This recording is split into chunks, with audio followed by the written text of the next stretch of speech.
Hey guys, Janet here, aka Gameonysus, and today we are talking about Xbox's E3 2018 conference, and oh my god, there was a lot of stuff. We had 50 games, 18 exclusives, and 15 world premiere videos being shown. I'm going to try to go through almost all of it, at least briefly, so you guys know what was said and what happened. And we'll just kind of run through the list, and I'll kind of stop and go more in depth on the stuff that I find more interesting to talk about or that I'm personally more drawn to.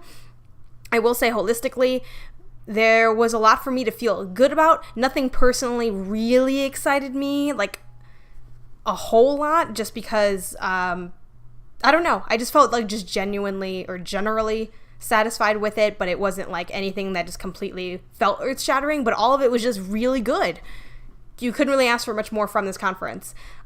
So, running through the list, we had Halo Infinite got showed immediately. We saw a little bit of Ori Will of the Wisps, which is a game that I'm really looking forward to. Love the first one. That's slated to release in 2019, so we'll have to still wait a little bit, but hopefully that comes out sooner rather than later, at least in terms of the 2019 calendar. Kind of a notable moment as well when Todd Howard from Bethesda came out on stage to talk about Fallout. He was clapping for himself, and I thought that was really strange. And I don't think you can or should do that. That was a decision that he made. But he came on stage to talk about Fallout 4, which is going to be free with Game Pass starting today, so you guys can already check that out. If for some reason you haven't played Fallout 4 and want to play Fallout 4 and have Game Pass, it's a very specific audience for that. But that is happening. We got to finally see some more of Fallout 76, which is crazy because we're going to see it already at Bethesda's event, so I figured they would save Fallout for their own showcase, but they decided to kind of unveil it on Xbox's stage, which was great for Xbox because now we're associating Fallout with Xbox, and also they kind of get like almost credit for Fallout, at least for 2018 E3.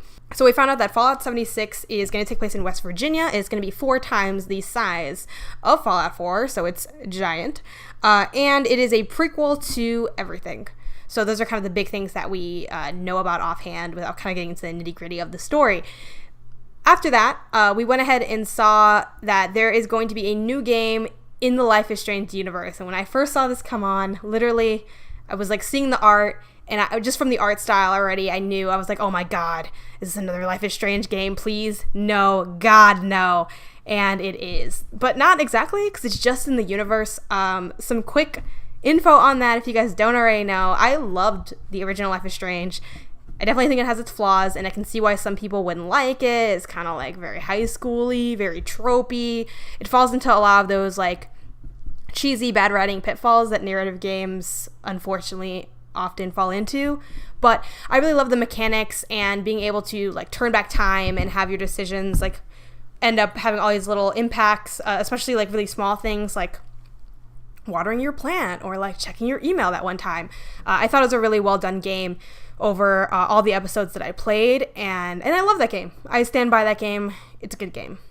Then they had Before the Storm, and when Before the Storm came out, went ahead and played it. They took out the time mechanic, so and instead I'm not even gonna get into it. They like replaced it with like talking smack basically, and you played as Chloe. It's just way too angsty. It just, like, to me, Before the Storm felt like what critics of Life is Strange thought Life is Strange was. So, like, they just really amped up the teen angst, like, way too far, and it was rough. But one really cool thing about this, so this game is called Captain Spirit. It's in the Life is Strange universe.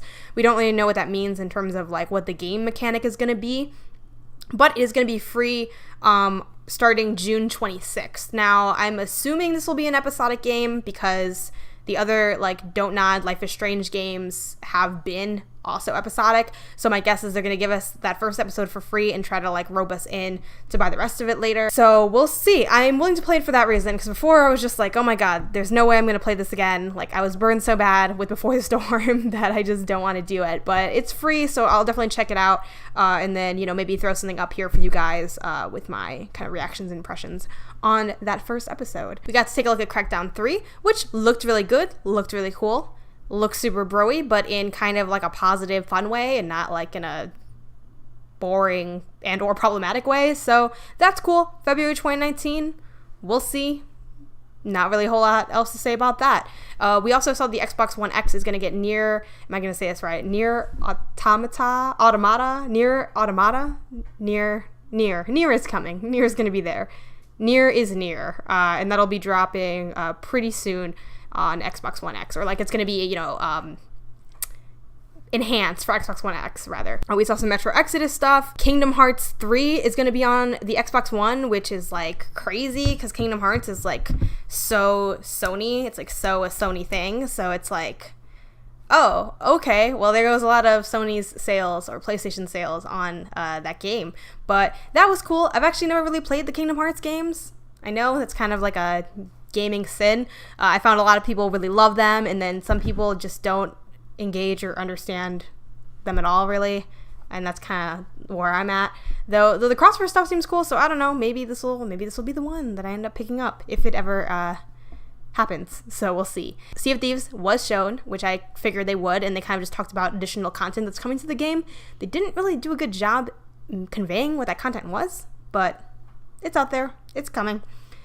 Forza Horizon 4 is on its way, and I'm so excited because I had Horizon 3 and I played a bit of it and really enjoyed it. It's such a beautiful game. I love the festival mechanics. The DLC they introduced later was really interesting.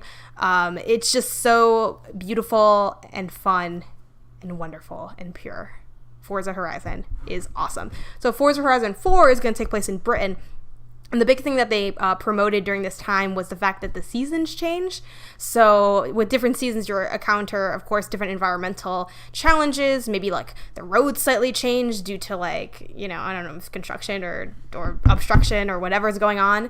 But also there will be like different events that are like seasonally based. But I am assuming in particular in relation to the weather and the weather conditions and what those conditions allow for you to do in terms of racing. There's also like the ability to just kind of talk to everyone, so you're kind of existing in this shared world as you play online, so you'll like encounter actual other drivers and you can kind of just quickly message them and be like, hey, do you want to like do a race right now, or like do you want to like team up or do whatever. And we saw a bit of that being showcased on stage today. Looks awesome, and it will be available October 2nd, so not too far away. Looking forward to driving around this fall, in the fall.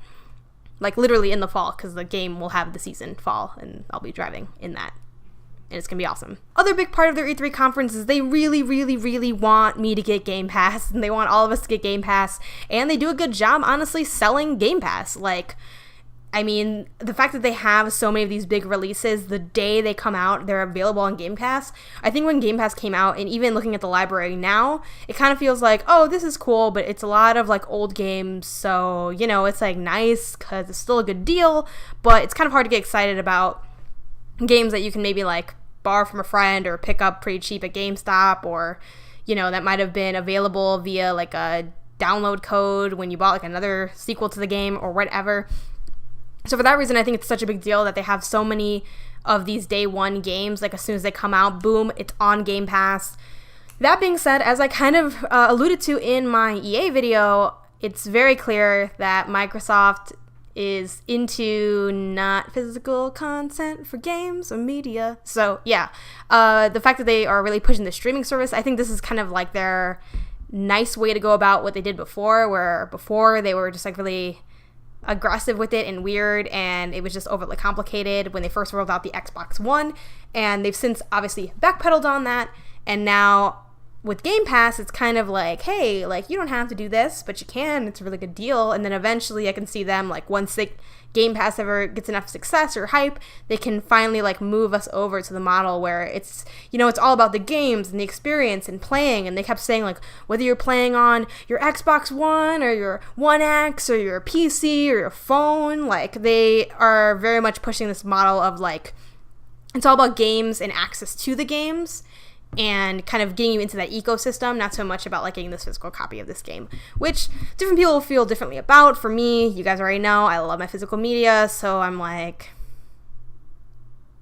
one big focus they had, in addition to showing like a bunch of different exclusive titles, and a lot of these were like kind of small, so, and I can't say I exactly wrote down like which ones were exclusive, because after a while it kind of got hard to keep track of everything that was going on, but with their 18 exclusives, they also went ahead and kind of tried to give us hope for the future of Xbox, basically, and in terms of having exclusives. So one thing they did was they highlighted these different developers they've acquired or development teams.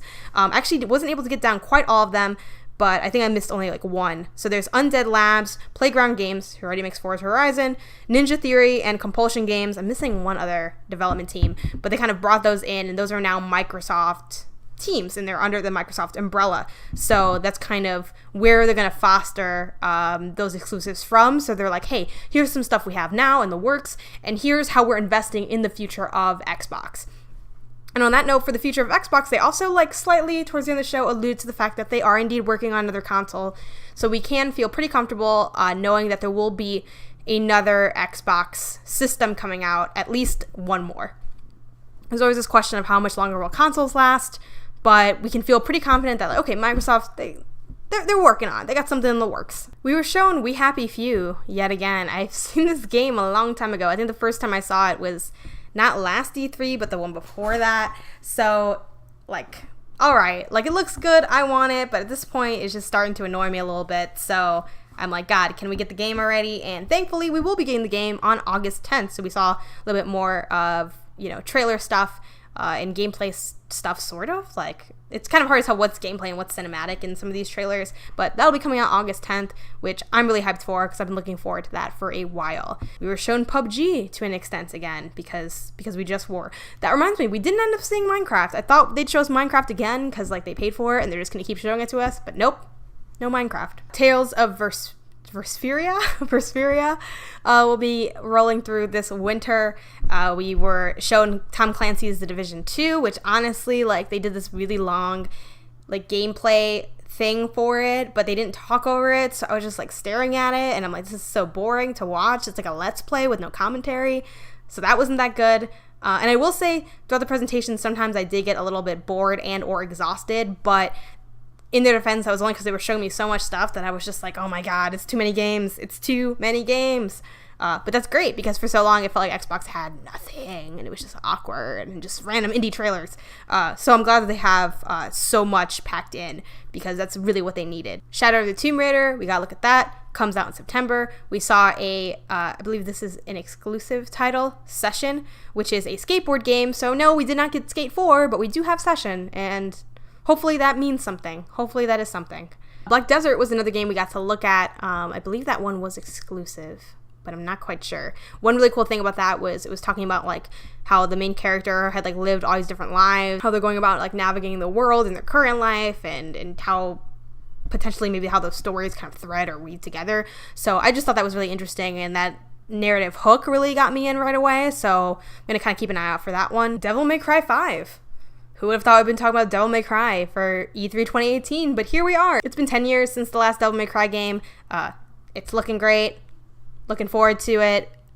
Just kind of surprised for it to, like, just make its way back here. We will be getting Cuphead DLC in 2019, which I'm honestly not that excited about. Cuphead just didn't really do it for me. I didn't like that you, like, just not jumping on enemies' heads just weirds me out in a platformer. So I was just like, I can't get with it. I can't do it. Also, it's just like the shooting. I just didn't like the gameplay. Basically, it's a fine game, but it wasn't for me. But that's game DLC, if that was for you. We saw Tunic. I saw this game, like, such a long time ago just on Twitter. Like, I either follow one of the devs or I follow a lot of game developers on Twitter, so, like, it just kind of came up on my timeline at one point. I saw this game when it was really early in its stages of, like, being made, and I remember, like, them asking, like, Twitter, like, hey, what do you guys think of this thing, or check out my progress on, like, making the grass, or trying to figure out whatever. And I remember this cute little fox, and I'm like, oh, this is cute, which is what I think about a lot of indie games, and not, like, in a condescending way, but a lot of people make really adorable, interesting, beautiful looking things, and I'm like, oh, this looks so good, like, I want to play this. And now we can. Tunic, that's going to be dropping. That's an Xbox exclusive. And that was really cool. And, Phil Spencer even took a moment to say, like, hey, check it out, this small game from this, like, tiny team kind of making its way on the biggest time in gaming. So that was really nice to see. And that fox is adorable. So can't wait to check that out.